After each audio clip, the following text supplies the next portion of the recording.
Hello ನಮಸ್ಕಾರ. ನೀವು ನೋಡ್ತಾ ಇದ್ದೀರಾ ನ್ಯಾಷನಲ್ ಟಿವಿ. ನಾನು ಸ್ವಾತಿ ಸ್ಯಾಲನ್. ಸೊ ಇವಾಗ ನಾನೊಂದು ಟ್ರೈಲರ್ ರಿವ್ಯೂ ಬಗ್ಗೆ ಮಾತಾಡಕ್ಕೆ ಬಂದಿದ್ದೀನಿ. ಸೊ ಟ್ರೈಲರ್ ಯಾವುದಪ್ಪ ಅಂದರೆ ಲೈಫ್ ಟುಡೇ ಸಿನಿಮಾದ ಟ್ರೈಲರ್. ಸೊ ಇತ್ತೀಚೆಗೆ ಹಾಡುಗಳಾಗಿರ್ಬೋದು, ಹಾಗೆ ಸಾಕಷ್ಟು ಒಂದು ಸಿನಿಮಾದ ಕೆಲವೊಂದು ಕ್ಲಿಪ್ಸ್ಗಳು ಸಿಕ್ಕಾಪಟ್ಟೆ ವೈರಲ್ ಆಗ್ತಾ ಇದೆ. ಅದರಲ್ಲೂ ಟ್ರೈಲರ್ ನೋಡಿದಂತ ಮೇಲೆ ಇದು ಯುವ ಮನಸ್ಸುಗಳಿಗೆ ಹತ್ತಿರವಾಗುವಂತಹ ಸಿನಿಮಾ ಅಂತ ನೆನೆಸ್ಬೋದು. ಯಾಕಂದರೆ ಈ ಟ್ರೈಲರಲ್ಲಿ ಏನಿದೆ ಅಂತ ವಿಶೇಷ ಏನಿದೆ ಅಂತ ನೋಡೋದಾದರೆ, ಯಾರೆಲ್ಲ ಪ್ರೀತಿ ಮಾಡ್ತಾರೋ, ಯಾರೆಲ್ಲ ಪ್ರೀತಿಯಲ್ಲಿ ಬಿದ್ದು ಎದ್ದು ಎಲ್ಲ ಹೋರಾಡಿದಾರೋ, ಸೊ ಅಂಥವ್ರು ಈ ಸಿನಿಮಾವನ್ನು ನೋಡಲೇಬೇಕಾಗುತ್ತೆ. ಯಾಕಂದರೆ ಲವ್ ಅನ್ನೋದು ಸಾಕಷ್ಟು ಜನಗಳಿಗೆ ಒಂದು ಅವರ ಜೀವನದಲ್ಲಿ ಇಂಪಾರ್ಟೆಂಟ್ ರೋಲ್ ಆಗಿರುತ್ತೆ. ಲವ್ ಮಾಡಿದ್ರೆ ಚೆನ್ನಾಗಿರ್ತೀವಿ, ಅಥವಾ ಲವ್ ಬ್ರೇಕಪ್ ಆದಮೇಲೆ ಇನ್ನೂ ಸಾಕಷ್ಟು ಜನ ಚೆನ್ನಾಗಿರೋದನ್ನು ನಾವು ನೋಡಿದ್ದೀವಿ.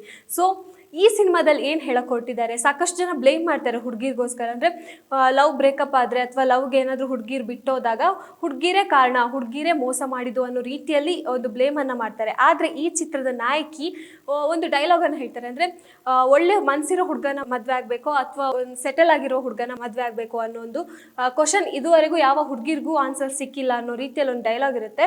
ಸೊ ಆ ಒಂದು ಡೈಲಾಗ್ ಮೇಲೆ ಹೋಗ್ತಾ ಇರುವಂತಹ ಟ್ರೈಲರ್ ಎಲ್ಲೋ ಒಂದು ಕಡೆ ಹುಡುಗಿರು ಯಾಕೆ ಈ ಥರ ಮಾಡ್ತಾರೆ, ಅಂದರೆ ಹುಡುಗಿರಿಗೆ ಯಾವ ರೀತಿಯ ಮನಸ್ಥಿತಿಲಿ ಎದುರಾಗುತ್ತೆ, ಮನೆಯವರಿಂದ ಯಾವ ರೀತಿಯ ಪ್ರೆಷರ್ ಬರುತ್ತೆ ಅನ್ನುವಂಥದ್ದು ಈ ಸಿನಿಮಾದಲ್ಲಿ ನೋಡ್ಬೋದು ನಾವು ಅಂತ ನನ್ಗನ್ಸೋ ಪ್ರಕಾರ ಟ್ರೈಲರ್ ನೋಡಿದಾಗ.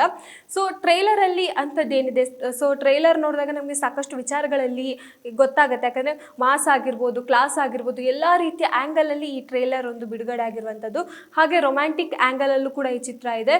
ಅದರಲ್ಲೂ ಇಬ್ಬರಿಬ್ರು ಹೀರೋಯಿನ್ಗಳಿದ್ರೆ ಆ ಸಿನಿಮಾ ಹೇಗೆ ಹೋಗುತ್ತೆ, ಅಥವಾ ಆ ಹೀರೋಯಿನ್ಗಳಿಗಾಗಿರ್ಬೋದು ಯಾವ ರೀತಿಯ ಮೋಸ ಆಗುತ್ತೆ, ಅಥವಾ ಹೀರೋನೇ ಮೋಸ ಮಾಡ್ತಾನ, ಹೀರೋಯಿನ್ನೇ ಮೋಸ ಮಾಡ್ತಾಳೆ. ಸೊ ಈ ಥರ ಸಾಕಷ್ಟು ಪ್ರಶ್ನೆಗಳು ಈ ಸಿನಿಮಾದಲ್ಲಿ ಅಡಗಿರುವಂಥದ್ದು. ಸೊ ಇದು ಕಿರಣ್ ಅವರ ಚೊಚ್ಚಲ ಸಿನಿಮಾ, ಅದರಲ್ಲೂ ಅವರ ಬರವಣಿಗೆಯಲ್ಲಿ ಮೂಡಿ ಬಂದಿರುವಂಥದ್ದು. ಸೊ ಅವಕಾಶಕ್ಕಾಗಿ ಹುಡುಕ್ತಾ ಇರುವಂತಹ ಕಿರಣ್ ಅವರಿಗೆ ಇದು ಒಂಥರ ಒಳ್ಳೆಯ ಪ್ಲಾಟ್ಫಾರ್ಮ್ ಆಗಿದೆ. ಸೊ ಈ ಒಂದು ಚಿತ್ರದ ಮೂಲಕ ಅವರು ಮತ್ತೆ ಮಾಸ್ ಎಂಟ್ರಿಯನ್ನು ಪಡಿತಾ ಇದ್ದಾರೆ. ಸೊ ಹಾಗಾಗಿ ಈ ಸಿನಿಮಾದ ಟ್ರೈಲರ್ ನೋಡಿದಾಗ ಅದರ ವಿಡಿಯೋಗ್ರಾಫಿ ಆಗಿರ್ಬೋದು, ಅಥವಾ ಅಲ್ಲಿಯ ವಿಜುವಲ್ಸ್ಗಳಾಗಿರ್ಬೋದು, ಅಥವಾ ಅಲ್ಲಿ ನಡೆದಿರುವಂಥ ಶೂಟಿಂಗ್ ಲೊಕೇಶನ್ಗಳು ಈ ಚಿಕ್ಕಮಗಳೂರು ಈ ಸೈಡ್ಗಳಲ್ಲಿ ನಡೆದಿರುವಂಥದ್ದು. ಸೊ ಈ ಶೂಟಿಂಗ್ ಲೊಕೇಶನ್ಗಳನ್ನು ನೋಡಿದಾಗ ಈ ಸಿನಿಮಾದ ಒಂದು ಏನಿದೆ, ಈ ಸಿನಿಮಾಗೆ ಏನು ನಿರೀಕ್ಷೆಯನ್ನು ಇಟ್ಕೊಂಡಿರ್ತಾರೆ ಜನ, ಇನ್ನೂ ಹೆಚ್ಚಿನ ನಿರೀಕ್ಷೆಗಳನ್ನು ಇಟ್ಕೋಬಹುದು ಅನ್ನುವಂಥದ್ದು. ಯಾಕಂದರೆ ಎಷ್ಟೋ ಲವ್ ಸಿನಿಮಾಗಳು ಬಂತು, ಎಷ್ಟೋ ರೀತಿಯ ಲವ್ ಸಿನಿಮಾಗಳು ಬ್ರೇಕಪ್ ಆಗಿರೋದು ಅಥವಾ ಲವ್ ಮತ್ತೆ ಒಂದಾಗಿರುವಂಥದ್ದು. ಸೊ ಈ ಥರ ಒಂದು ಜಾನರಲ್ಲಿ ಬಂದರೆ ಇದು ಒಂಥರ ಡಿಫ್ರೆಂಟಾಗಿ ತೋರ್ಸೋಕೆ ಹೊರಟಿದ್ದಾರೆ. ಸೊ ಯಾವ ರೀತಿ ಅಂದರೆ ಒಂದೊಂದು ಟ್ರೈಲರಲ್ಲೂ ಕೆಲವೊಂದು ಕ್ಲೂಗಳನ್ನು ಕೊಟ್ಟರು ಕೂಡ ಅದು ಯಾಕೆ ಹಂಗಾಯಿತು ಅನ್ನೋ ಪ್ರಶ್ನೆಗಳು ನಮ್ಮಲ್ಲೇ ನಾವು ಹುಡ್ಕೊಳ್ಳುವಂಥ ಪರಿಸ್ಥಿತಿ ಈ ಟ್ರೈಲರ್ ನೋಡಿದಾಗ ನಮಗೆ ಗೊತ್ತಾಗುವಂಥದ್ದು. ಸೊ ಹೊಸೊಬ್ಬರ ಸಿನಿಮಾ ಅಂದರೆ ಸಾಕಷ್ಟು ಒಂದು ದೊಡ್ಡ ತಾರಬಳಗ ಇದೆ. ತಬಲಾ ನಾನಿ ಅವರಾಗಿರ್ಬೋದು, ಲೇಖ ಚಂದ್ರ ಅವರಾಗಿರ್ಬೋದು, ಸೊ ನಮ್ಮ ಕಾಕ್ರೋಚ್ ಸುದ್ದಿ ಅವರಾಗಿರ್ಬೋದು. ಸೊ ಈ ಥರ ಒಂದು ದೊಡ್ಡ ತಾರಬಳಗ ಇಟ್ಕೊಂಡು ಸಿನಿಮಾವನ್ನು ಮಾಡಿರುವಂಥದ್ದು. ಪ್ರತಿಯೊಬ್ಬರ ಪಾತ್ರ ಕೂಡ ಈ ಸಿನಿಮಾದಲ್ಲಿ ನಾವು ನೋಡಿದಾಗ, ಟ್ರೈಲರ್ ನೋಡಿದಾಗ ಪ್ರತಿಯೊಬ್ಬರ ಪಾತ್ರ ಕೂಡ ತುಂಬ ವಿಶೇಷ ಅನಿಸುತ್ತೆ, ತುಂಬ ಇಂಪಾರ್ಟೆಂಟ್ ಇದೆ ಅನ್ನುವಂಥ ರೀತಿಯಲ್ಲಿ ನಮ್ಗೆ ಗೊತ್ತಾಗುವಂಥದ್ದು.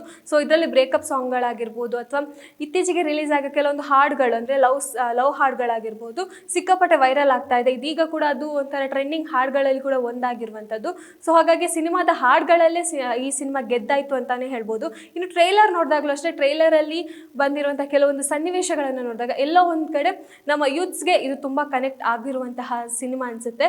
ಇನ್ನು ಈ ಟ್ರೈಲರ್ ಯಾರೆಲ್ಲ ನೋಡಿಲ್ಲ, ಬೇಗ ಹೋಗಿ ಈ ಸಿನಿಮಾದ ಟ್ರೈಲರ್ ನೋಡಿ ನಿಮ್ಮ ಅನಿಸಿಕೆ ಏನು ಅನ್ನೋದನ್ನು ಕಮೆಂಟ್ ಮಾಡಿ.